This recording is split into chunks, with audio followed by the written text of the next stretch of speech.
Thanks so much. So one of the things that Kira didn't mention is I also was an early board member of Startup Weekend. How many people have been to a Startup Weekend? Nobody. Oh, a couple people. Kira's been to 2. So Startup Weekend is from idea to revenue in 54 hours. So I have, out of my efforts, gone to 60 Startup Weekends. I facilitate them as a hobby, apparently. And so I have this bias towards action.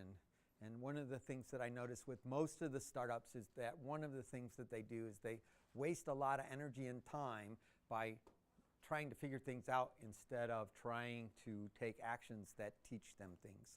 So my whole point for being here now early is to try to give you a specific bias towards action so that you can be profitable by the time Christmas gets here. If I can get 40% of a Startup Weekend team to revenue in 2 days, surely in 3 weeks, 4 weeks, you can have a serious heartbeat of something if you think about it right. So the beginning of that thinking about it right is the Lean Canvas. And the Lean Canvas is a very specific take on this business model process. Before I dive into that, I'd like to get a little bit about who's in the room so that I can focus things a little bit. So Mike, could you say who you are, why you're here, and what you do in less than 15 seconds, and then we'll go around the room. My name is Mike Murphy.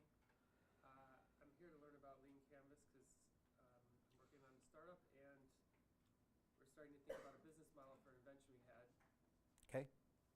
Carlos, serial entrepreneur who took 20 years off, so I'm back. Back. Myra Imanaka, I'm a technology manager at Fred Hutch, and we work on providing resources for spin-out companies. Cool.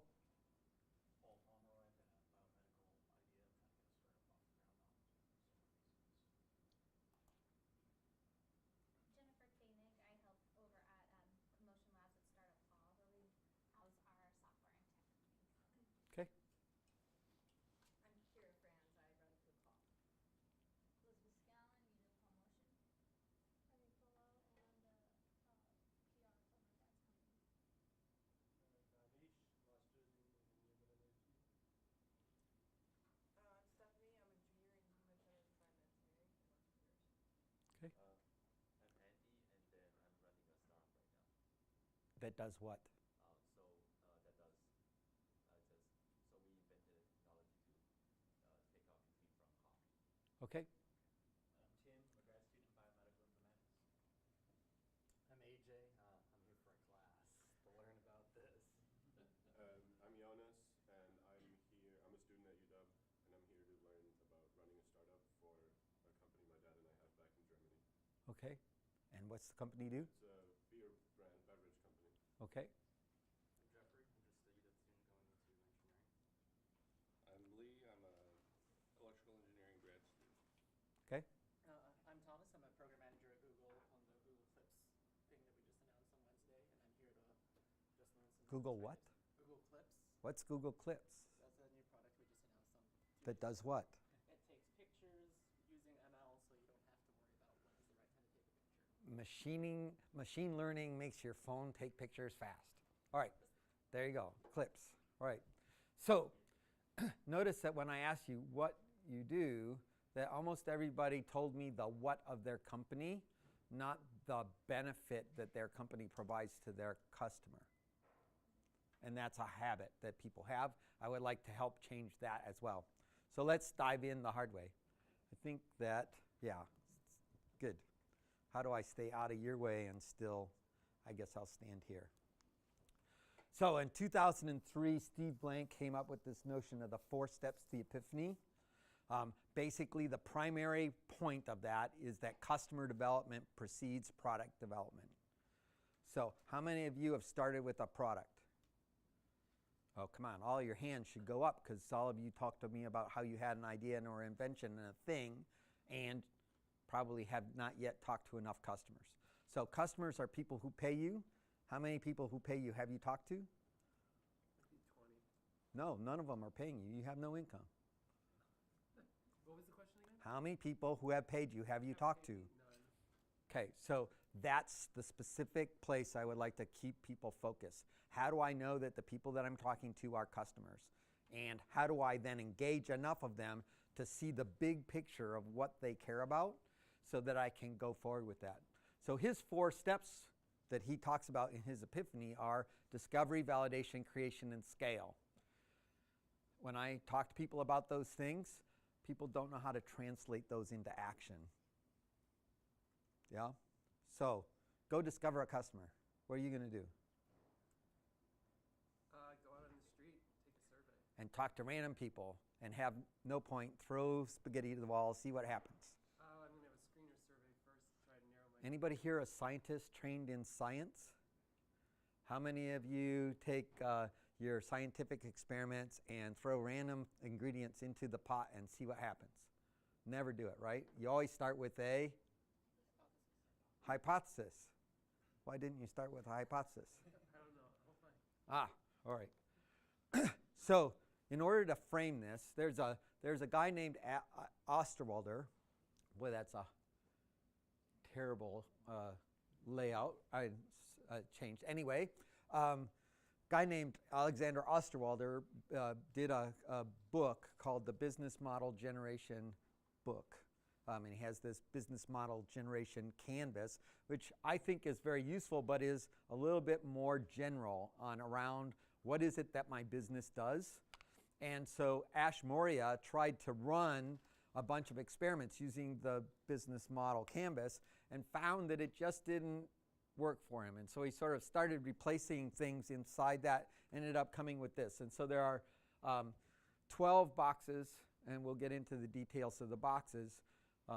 But we're trying to identify some of the core pieces of your business. Now, some of the important things about your business are missing from this, like the number one thing that causes businesses to fail is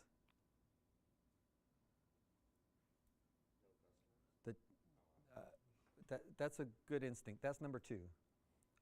Number 1 is the team can't play nice with each other.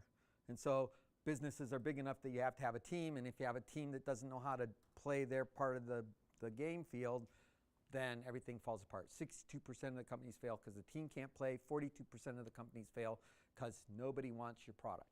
No customers. So what do I do with that canvas? Let's be more concrete than he was. Our goal is to do a bunch of build, measure, learn loops, right? How do you eat an elephant? One bite at a time, exactly. So we want to take little tiny bites and move really fast. And when I talk to most people that are trained in Scrum or Agile, and I talk about really fast, they say, oh, we do fast. We have 2-week schedules. 2-week schedule, 3-week schedules, 4-month schedules. When I do startup weekends and I try to drive a startup weekend, I do 90-minute schedules. So I try to get 90-minute cycle times where we do stand-ups every 90 minutes. It's a little bit intense because it's trying to drive home a particular behavior. But if you were doing a long-term sprint, 4-hour experiments seem reasonable. How many people is a lot of people to call in a day? How many engineers in the room? 1, 2 that are willing to admit it? All right, so how many of you feel like calling 5 people is a lot of people? 10 people, 50 people. Yeah, so a good salesperson is doing between 50 and 75 phone calls a day trying to find customers. And if they close 5, they're doing very good, right? And so you have to figure out how to get that volume to make that work. And the way to do that, in my mind, is to write a hypothesis and engage in this, build a test to test the hypothesis, call a bunch of people or see a bunch of people, and try to get to yes or no. So how do we do that? We'll talk about that some more. So part of our assumption is that you have a traction model that's got an exponential curve on it, and we'll talk a little bit more about that exponential curve. And we want to get the vision of what you're doing figured out in some kind of 3-year period. But to do something about that, we're really doing a lot of build, measure, learn loops really fast. And you notice that Ash's assumption about what fast means, 3 weeks, I feel is a long cycle, right? So right now, what do you know about your company? Almost nothing. That's exactly what startups are doing. They are a entity in search of a business, not a business. And so they have to run around and touch a whole bunch of different pieces of the swamp to see which pieces stay above the water. And the only way to do that is to go put your finger in a bunch of places in the swamp fast. So looking at these 12 boxes, this is the lean canvas. So when I have people go through the lean canvas, customer, problem, solution, unique value proposition, unfair advantage, customer channels, key metrics, existing alternatives, early adopters, high-level concept, expenses, and revenue, then everybody's head goes because it's just too many things to pay attention to. So which experiment could I do that would be useful? Where should I start? I think that we need to do a little bit of origami. So if we take that lean canvas a little bit, I got to turn around, take the lean canvas, fold it up, and do customer, problem, early adopters, and existing alternatives. So do you, as someone who has a startup, have a spreadsheet which is a detailed list of all of the existing alternatives of what people do today, what features are on that list, and what people think about each of those features, like is this a required feature? Is this nice to have, but if I didn't have it, it wouldn't cause me not to buy it, kind of list. How many people have that competitive matrix for their company now? 0. That also turns out to be the core of your content strategy. At the very, very beginning of a startup is a customer with a problem. And they have a problem and they do something today, and what they do today, what they type into Google today, or being if you're on the other side of the water, is the thing that they're trying to scratch that itch, and you're trying to find a person that you can scratch their itch, and the way that they find you is through content, and the content comes from your competitive matrix spreadsheet. And you then can come to a deep understanding of your existing alternatives. If you are in a startup in a business, you are an expert in that problem. And the first thing that you do as a PhD student is, we have some grad students here. What do grad students do? The first thing you do after you're deciding your thesis, you do a survey of the field and look at what everybody else has already written about the stuff so that I know what it is and I become an expert on what they've already said so that I can tell them what they don't know yet. That's what we're doing in a startup, is that level of a survey of the field to understand what that is. At the same time, we want to go talk to a bunch of people and gather up a bunch of early adopters and find out what they need and what they need badly enough to pay me money now, right? Any thoughts about that before we go? So I would claim that when we talk about customer discovery, what we're really talking about is custom problem fit. So we should start with customer and the problems that the customers have and listen to their top 3 problems. Got any problems, Lee? Not right this second, no. Really? You're the first person that has no problems at all. Yeah. So customer problem fit I'm not familiar with, but product market fit I am. What's the difference? So product market fit is the process of having a thing that the market wants to buy now. It's like step 3.5, 4. And when you say, oh, I'm going to start my thing, I have a great idea, I'm going to build the MVP, and then we're going to get product market fit, you just skipped over the 3 most important things to do. For example, you don't have your competitive matrix, and then you have to backfill your competitive matrix, and your salespeople can't do their job, and you don't have a narrative because you've been waiting to talk about your product because you don't have it built yet, so you have no audience.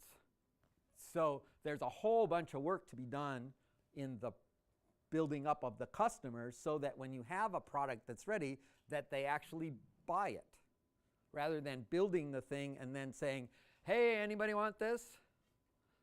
Again, 42% of businesses fail because the answer to does anybody want this is no. So product market fit, I would claim, is somewhere about step 3.5. So problem, customer fit, customer problem fit, I will call that discovery, and that makes that more concrete. Make me a list of 100 people who said, yes, I have the problem. Yes, I'm willing to pay you money to solve that problem. Did I say the word solution in there anywhere? So this is not about talking about your favorite invention or your favorite problem scratcher. It's only about listening to them saying, I have a problem. So it's everybody in the room got 100 people with their phone number, email address, and yes, I have this problem on a list in a spreadsheet somewhere. No, I'm hearing a 0. Somebody surely has it. All right, well, so I would urge you to start there. The next step in my mind is if you got a pile of people with the problem and you say, hey, out of all these alternatives, does this new solution I have scratch your itch better than the other people's stuff? Then now you're searching for problem solution fit. Now the problem is that problem solution fit doesn't mean that I have something that's 10% better than everything else. Why not? Because there's a cost to like switch products. Right. The effort in most people's minds to change their behavior is substantial. So even though going down the street another couple of blocks to go to a different store to save 10%, I know this store, I go in this store, right? So you have to have like factors of 10 difference for people to change their behavior. Certainly factors of 2 difference to get people to change their behavior. How many people have changed their behavior in the last day or 2 in a way that they've noticed? None of you, right? Oh, 1. What did you do? I went to a session on Monday that said the best way to talk with speakers is to come 20 minutes before the presentation. Yeah, and there you did. And you learned something coming in that, Like 3 times this week. bang, all right, I want to tell everybody good. that. So that's a good one, actually. So for the most part, we don't change our behavior. For the most part, we do what we did before and we think about other things. So your product must cause people to want it more than they want to keep doing what they're already doing. So you're going to have to figure out what that is. And the way you find that out, again, is talking to customers and hearing them tell you what's important about the product that you've got, what's not important, which pieces of it that you think are super special that they think if you have that, I will not buy your product, and figure out what is exactly the solution they care about. And more importantly, there are like 7.5 billion solution or markets of size 1, which is exactly not what you want. You want to get a market that's got a big size to it, so you have to find many people that want the same thing. And so getting on the order of 100